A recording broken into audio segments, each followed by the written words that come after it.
To Indio Skinner, welcome to the Platform 7 conversation episode. For our listeners, for people that don't know you, can you give us like a brief intro, who you are, where you're at, just a bit of background from your perspective? Yeah, so my name is Indio Skinner. I'm currently in college, graduating next semester. Right now, I'm all on impact. I've been an entrepreneur for my entire life, chasing, making $1 million, making as much money as I can. And now I've decided I want to go on the impact side. So I'm chasing making as much of a difference in the world as I can. Very interesting. And when you say you've been an entrepreneur your whole life, and you mentioned about like you mentioned $1 million, is that like striving to make $1 million? I think I've always kind of had the image of chasing like the entrepreneurial lifestyle, like making a really successful business, being able to, travel the world, have that financial freedom and that freedom of my time. Um, and I think that was partially just because I love like entrepreneurship for its creativity and how you can impact other people. But I was kind of going in the wrong direction at the time that didn't really match like who I was. And where do you think from day one that entrepreneurial drive or spirit, which may not be there as much today, which for reasons we can come on to, Yeah. where did it come from initially, in your opinion? I would say that I think I've always been an incredibly creative person. I have a really big imagination. So my brain like naturally went for like the bigger things and like the ways to innovate. And so I think like entrepreneurship is the perfect way to do that. And it took everything into my own hands. I think also growing up I have a spinal muscular atrophy. It's a genetic neuromuscular disorder. So basically my muscles are just weaker than a normal person's. And I think because of that, I didn't have as many options for like sports or like a lot of the extracurriculars that a lot of people chase. And for me, like entrepreneurship, I could chase in whatever direction I wanted, and I could do it independently at the time because I didn't know very many people who were entrepreneurial minded when I was younger. So it was a way for me to like take those extracurriculars and do whatever I want with them. So something that may be a challenge to you, you've kind of found a way of leveraging that, like I guess in a positive way. Yeah, yeah, I think so. Yeah, because you can with entrepreneurship, you have an idea, you can do it, and I can do it in whatever way works for me, which is really cool. And I've never been, it feels like something that I am at like at least an equal ground on since like day one. So I can push myself and get better and better and better. Whereas like other like sports and stuff, I'm kind of just, it's not really possible to get to the top or get really, really good at them. So interesting. It kind of reminds me of, I don't know if you've come across the book Outliers by Malcolm Gladwell. I haven't, no. It's uh it's basically like the 1% in any field, and how like I guess it's 10, they talk about 10,000 hours, how if you do something for 10,000 hours you become an expert of what that thing is. Oh, and yes. Yeah. and kind of how, I don't know, just listening to you. I mean, I was not particularly good at school when I dropped out when I was 16, 17 years old. And my thing was when I started in the world of real estate, because I started working 4, 5, 6 years ahead of other people my age, I was like, how can I double down, like get an edge? And it just kind of reminded me when you were talking about like what you couldn't do, you had more time to focus on things you could do. And you say you're on a Yeah. level playing field. I'd actually say you had a bit of an advantage or an edge there. Have you started businesses over the years? Yeah. So I've started businesses my like literally my basically my whole life since I was in elementary school. And you said some statement I wanted to just touch on it about not being as much of an entrepreneurial path. I think personally, I think I'm just taking a different stance on entrepreneurship. I think entrepreneurship is so all encompassing and can go in any direction. Sort of why I love it is I can take it in any direction. I think right now I'm more on the like social side of entrepreneurship and headed towards that way. And I know I'll bring back the other sides because I do miss them definitely. But talking about businesses in the past, I started out like with small things really early on in elementary school, just like selling gum, lemonade stands, all the like normal stuff. And I've always had a love for plants, and so I started making like terrariums and all these like plant kits and selling them to local stores in my hometown. And then I've started brands, marketing agencies, AI companies, basically like you name it, I've tried it. And so it's given me a really cool wide range of businesses and a really big experience to be able to, take what I've learned from different pieces and apply it to whichever business I try next or whatever I'm working on. What would you say is the standout lesson you have learned? Like if someone said to you, what's the one bit of advice you think I may need to hear, Indio, around my entrepreneurial journey ambition? What stands out to you? I mean, it's a horrible question. I'm not even trying to answer that one myself. No, no, I think the clear is honestly one thing comes to mind. It's something that took me a long time to realize is it doesn't really matter what business you work on as long as you love the business. And for that reason, you're able to put a huge amount of effort into it and not stop when it's not working just because you love it and not because you're trying to, make a certain amount. I think you can get there if you're trying to make a certain amount, but I don't think it's going to be nearly as enjoyable of a route because like we said, you have to be able to continually work on it day and day and day and day. Um, Where did you pick that up from? You heard it, I you experienced it. yeah, I think I picked it up honestly from trying businesses and moving on from a lot of them. I think I could have made any one of them very successful if I tried. I know I have the skills to do entrepreneurship and I have everything I needed to be able to do well. I think I didn't do well because I wasn't fully aligned with the businesses I was trying. I think I was going after what felt like it would make the most money and not what I loved the most. There's a famous interview where it was Bill Gates and Steve Jobs were being interviewed together, and they were being Yeah. asked questions via the audience. And one question to Steve Jobs was about like the importance of doing what you love. And he turned around, he was just like, literally, as you just said, he turned around, he said, you've got to love what you do because entrepreneurship, building businesses are so hard that if you don't obsessively love it, most normal, rational people, sensible people are just going to give up. You need to love it. And Yeah, it just I reminded me of what you totally said there. agree. No, I totally agree. And I think a lot of the times the way that we're raised, we take a lot of warning signs and we're very risk averse. And Hmm. I think entrepreneurs typically, everyone knows, like they love risk and you have to be able to take risks over and over again. I don't think you can really do that unless you really love what you're doing. Yeah, I couldn't agree with you more. And you've mentioned like the drive around purpose and mission and etc. That has stemmed from that awareness around doing what you love, or where did that come from? I think that came from doing businesses while I was on the side doing the things that I love and realizing why am I doing two different things? Like, why would I not just go into what I love?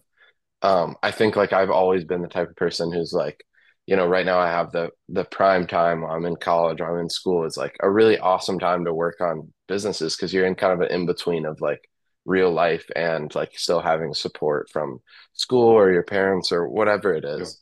Um, and I think I like eventually it took me a long time. I think I realized like why am I trying to make all this time at the end of the day for the thing I really love doing and using the rest of the day for the thing that is I'm trying to make money with, but I don't like love as much and I get burnt out from easier. And over time and like a series like events that happen in my life, I just like I kind of was like, I'm just gonna give it a shot. I'm just gonna go all in on the stuff that I love doing and we'll see if the like money side and like if I can do it some full time, if that works out. But for right now, I just want to reach as many people as possible and have and chase what I love. I think I keep coining all these like I guess high profile entrepreneurs, but every time you say something, it like triggers a thought. Or I believe I read recently how Elon Musk, with every business he's come up with, his attitude or mindset has literally been, if you can solve a problem or do something that he's passionate about, he didn't necessarily spend too much time working out how he can monetize that thing. He just knew if he solved a problem, the monetization would take care of itself.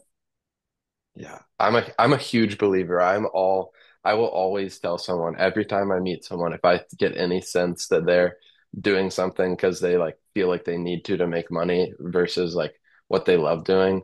I will always push them towards what they love doing because it's I think the world has a way of working that stuff out. If you can be successful in anything you do if you truly love it and you're willing to put in the time. And so I think it works out. And I mean I'm standing by that belief by trying it. So I we'll love it. see if it works I out. love it. Do you know what that thing is going to be for you yet, or you're still in that process of trying to navigate and figure it out? I think I could end up on a very wide range down the line of what I'm doing and what that thing is. But right now, it's doing content and speaking. I think speaking is my way of eventually getting in the door and making a more direct impact on people than I can do with content. Content, I can get a huge amount of people to see my message and see what I'm trying to do. Whereas speaking, I can have more of a direct impact on people because And you when you get that. say speaking, like Yeah, in what capacity? I want to speak on my journey finding self-love and acceptance, along with like living life in a positive way. And so I think I've grown a lot of experiences throughout my life through dealing with like a disability, um, through my entrepreneurial experience, through everything I've done on how to live life in that way. And I want to be able to spread it to more people because I think we live in a world that a lot of people lack a lot of self-love for themselves. Can you elaborate on Yeah. when you talk about self-love? I obviously understand loving oneself. Yeah. What does that mean to you? Like, if you were to break that down and you to summarize your overarching views on that. Yeah, definitely. It's a very like wide term. I would say for me, it basically means being able to spend time identifying what you truly love about yourself. I've probably asked hundreds, if not like hundreds upon hundreds of people what their favorite thing about themselves is. And I think it's a question that many people forget to ask. It's very easy to like stay focused on what you don't like and be like, I need to fix this. I need to fix this. This isn't making me normal. And you never take a chance to like reflect inward about what you do actually love. But I think that that is the first step. And that's kind of what my content shows is trying how to find that, have more appreciation on the day to day of what you love about yourself and everything in your world that's positive. My real end goal, and I think where all the growth comes, is accepting the things that you don't love. So for me, it was my disability. I have like SMA is what the short form what it's called, but I can still walk, just not very far. So I use a wheelchair to get around. And for a lot of my life, I would like wait in a classroom until everyone left before I stood up and went to my wheelchair outside because I was so consumed about like, oh, if people find out I use a wheelchair, like they're going to treat me differently. It's going to make me even less normal. And that stemmed a lot farther than just my disability. It was like the music I listened to, with the things I do with my time, all of those things I was scared like to be out of the normal any more than I already was. And as soon as I started like showing those things, like making an intentional decision to make sure that people see I have a wheelchair, not because it's all of me, but because it is a part of me. Share my music taste, do all of these things that like even as little as your music, share and intentionally show people those things that kind of like hurt to show and like make you feel uncomfortable. That's where like the real acceptance in myself like started coming and I started feeling a lot more love and appreciation for myself and the people in my life. And so that's really like the path I'm headed. I don't know exactly what it means yet. A lot of it's unknown, but it's something I want to explore and something I really love helping people find. Amazing. I Absolutely don't, amazing. okay, I don't know if that fully answered your question, but I Oh hope no, that gave you a little more it detail. absolutely did. And the reason why I'm asking the question, it's an interesting topic, one, but two, selfishly, for many years, people have talked about loving yourself, self-love, and all the rest of it. And I'll be honest with you and listeners, usually when people talk about loving oneself, and it go in one ear and out the other. I never got it. I never understood the concept of loving oneself. It sounded a little bit, egotistical or like arrogant or not arrogant. But I guess the other thing is I I just it never made sense to me. But Funnily enough, in the last like 3 to 6 months, I think I'm fairly big on it. I'm always trying to like figure out how to improve or grow or change Yeah. things. And the penny has dropped in the last 6 months of my life. I now get it, the importance of loving oneself.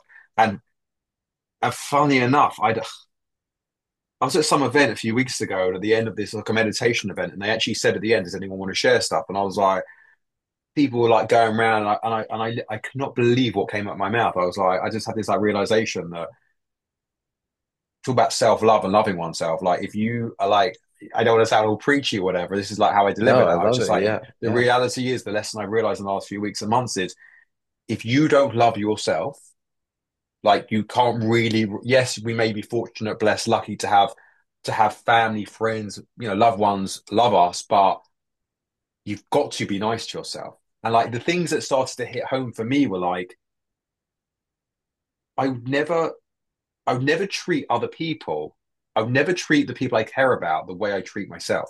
I would never talk to other people the way I internally talk to myself.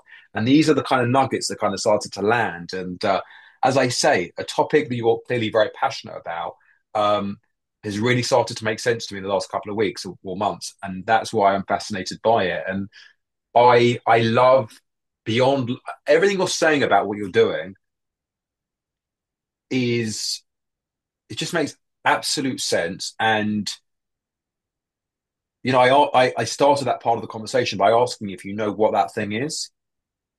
My instinct would tell me that you are exactly where you're meant to be.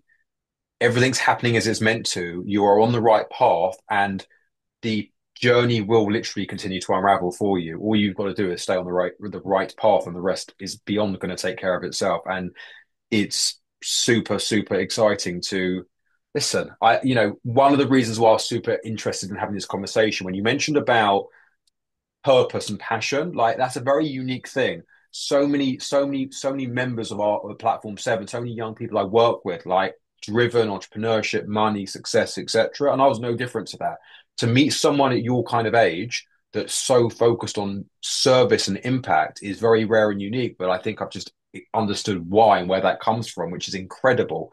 And it's such a blessing to some people go an entire life without realizing what their purpose is or what their impact may be. Some people are looking at it, looking for it all day, every day, and I just think it's incredible. Um, I wanted to ask you the number one thing you love about yourself. I think so. It's actually a hard question for me because I go back and forth between two. Um, I think I love how curious I am. I think that's probably the number one. I love learning about people and being able to help people like get to self-love and be able to find the things that they are really passionate about. Because I think both of those, like you were saying, I think they go very hand in hand. I think if you're not fully able to accept who you are and find love in yourself, you can't really find that impact because it'll feel like you're doing something wrong if you don't really accept yourself first. Um, and I think the other one is I think I'm very self-reflective. And I really like that about myself because it lets me like be able to constantly like check and see where I'm at and know that, maybe I do have some area that I need to improve. Like a couple months ago, I recently started therapy and it wasn't because I was in any like big dump or anything, but it was because I was like, there's room, I know there's room that I can grow. There's a couple like things that keep coming back and I want to learn from someone who does this, what I can do to grow and what I can do to keep improving myself. And so I just think yeah, I like both of those things. But I would like to Awesome. shoot the question back to you. What is the number one thing I love about myself? Yeah. Oh God, what a question. I really set myself up for that one. Do you know what? I think this conversation is opening up my ability to just really answer that truthfully, honestly, and vulnerably. I think, and this may sound like a bit of a whatever answer, I think how much I genuinely care about the people that I say the people I work with, people's goals, aims, ambitions, and dreams, how much I genuinely obsessed by them achieving what they want to achieve for themselves. And I think that is a very nice thing to want for people. And I think that, in the same way you explained what drives you and, the challenges leaving the classroom, etc. I think when somebody comes into one's life like my mentor did for me and gave their all, that's probably what lit that fire where I have that same level of passion to help others in the way he helped me. Yeah. So I'd say that would be my answer. But thank you for giving me such a tricky one there. No, I Um, think that's a great answer, and you can feel it for sure. thank you, Indio. Yeah. Who do you look up to? Who's your hero, if anyone? Who inspires you? Um, that's honestly a really good question for me. I've always had a really hard time nailing down like specific people that I look up to. I don't know why exactly it is.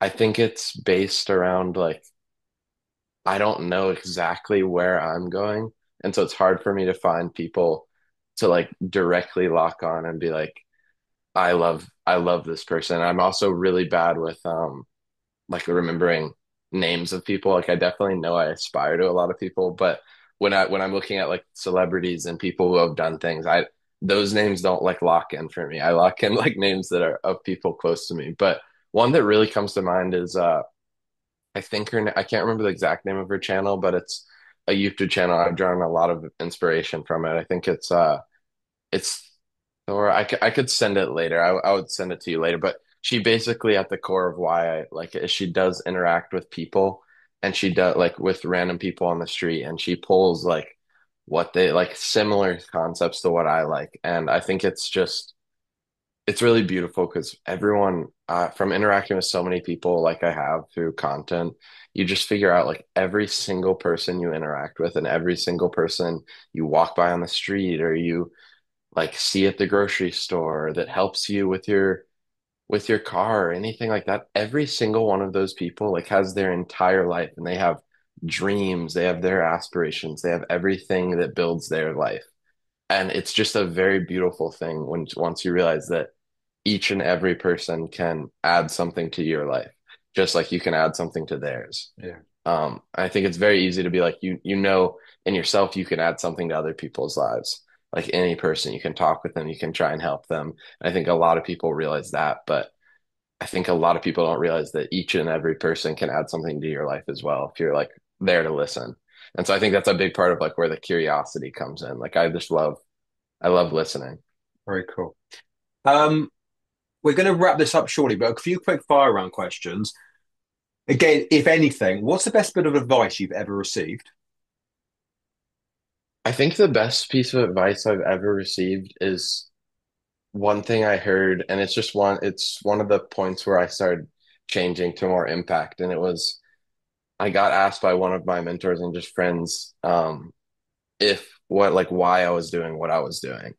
And this was when I was working on a business. I was trying to scale as fast as I could.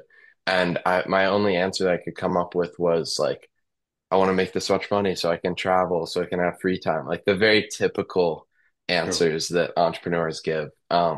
And then he said, what are you doing to like, how are you affecting other people with what you do? And then I had to drive home right after that. And it was like a 4 hour drive back to where I'm from. And the entire time I was just like, I don't know how I'm affecting other people necessarily. And it just like, it lit like a spark in me and I couldn't stop like thinking about like, that I don't know if what I'm doing is really affecting people like I want to. And I just kept thinking about it. I think like lighting that spark is really good in anyone to like think about how are you impacting other people with what you do. And it doesn't, you can do it through any business, but like make sure that you're serving your clients really well, or make sure that when you're doing it, you're giving more value than you're taking. And just all those things. It's just like, I think anything you do, you should be leading with something that is having a good impact on other people. Um, it's a standout answer. It's a great answer. I I want to sort of wrap this up by asking you two last questions. If you were sitting in my seat talking to yourself, and you were to ask yourself, Indio, What bit of advice you need to hear in this moment? What advice would you give yourself? I think I would give myself, and it stands on everything I've been saying. I think I would give myself the advice to just go full force at it. Like, just keep going. And I think every day it's easy to encounter things that want to make me sway, that want to make me stop, or want to make because I feel like so different, or like it's weird chasing the dreams that I'm chasing. And I think I would just give myself the advice of just keep going, just keep pumping out what you're doing, keep trying, doing more every day, and evolving what you're working on. Because maybe at the end of the day, it doesn't work out, but you're going to learn a lot from it. And so just, yeah, keep going. Cool. And my last question is, you've technically already answered this one because you posed the question. If you had one question for me, what would it be? I think my question for you, I have to think a second on this one.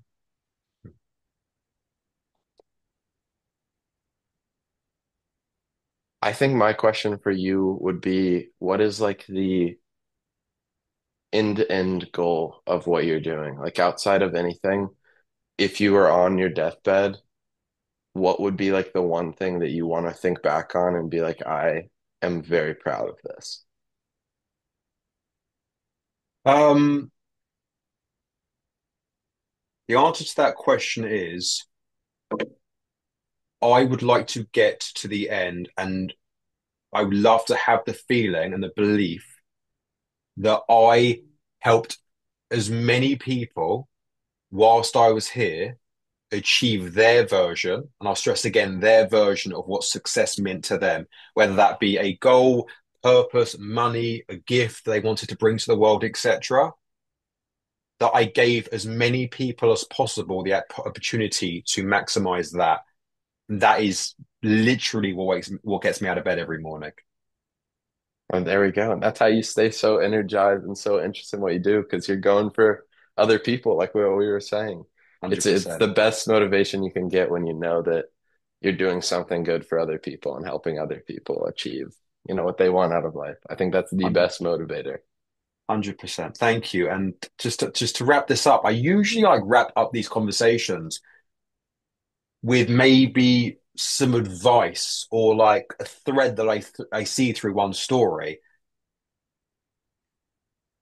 I've already said it to you. I feel like you're exactly where you're meant to be, and I almost feel like I see this the next piece of the puzzle, which is going to keep unraveling for you. All you've got to do is stay on the path, which there's no question you're going to do. But like the thought that comes to my mind, or I guess the principle that comes to my mind is entrepreneurship, business. It's so simple when we like stop overcomplicating it and we stop dramatizing it and we stop I guess like glorifying it, we just strip it back. Business in a nutshell is what is the problem I'm solving and what is the solution I'm creating for that problem. And I think it goes even more deeper than that. The spiritual aspect of business is how am I serving? Like what am I giving or serving to for my customers to benefit? And in reality, when you know, when there's money there to be made via business, it's literally an exchange. How can I serve you? And how can you and I'm going to get remunerated or rewarded financially in the process. And if you have that mentality, I don't care whether it's having the impact that you're going to have on so many people, I have no doubt of that, whether it's selling real estate, as long as that was my industry for many years, as long as you're like, how can I serve my client, how can I, if that is your energy, that is your intention, the rest will absolutely take care of itself. I've got zero doubt if your desire is to keep serving and helping, the rest will take care of itself. And I just wanted to say it's been like a genuine privilege to have you on today. I've thoroughly enjoyed this conversation and I'm super excited to see how it all unravels from here. And I just want to say thank you so much for your time. Thank you so much, Ricky. It was great having this conversation. I loved it. Every Cool. piece.